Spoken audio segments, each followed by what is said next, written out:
তো গরম পড়েই গেছে, তো আমি গরমে আরেকটি রেসিপি নিয়ে চলে এসেছি। সেটা হচ্ছে কাঁচা আমের চাটনি বা আচার। তো সেটা করার জন্য আমি কড়াইয়ে সর্ষের তেল দিয়ে, এতে কিছু তেল গরম হয়ে এসেছে, তো আমি এতে কিছু শুকনো লঙ্কা ফোড়ন দিয়েছি আর একটু পাঁচ ফোড়ন দেবো। পাঁচ ফোড়ন দিয়ে ফোড়নটা ভাজা হয়ে গেলে আমি কাঁচা আমগুলো দিয়ে দেবো। ফোড়ন পুরো ভাজা হয়ে এসেছে, এবার আমি কাঁচা আমগুলি ঢেলে দেবো আস্তে আস্তে।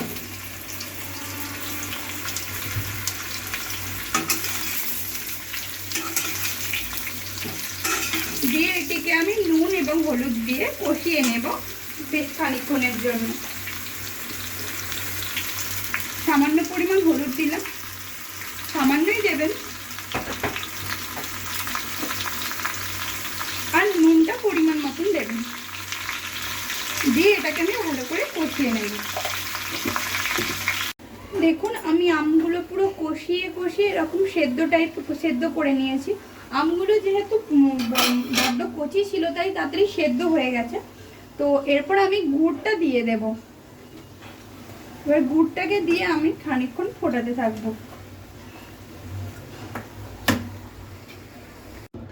তো আমি এটাতে এক ফোঁটা জল ইউজ করিনি, তো জল ছাড়া আমি এটাকে এইভাবে কষিয়ে কষিয়ে করেছি, গুড় দিয়ে ফুটিয়ে নিয়েছি। তো আমার আচার হয়ে এসেছে।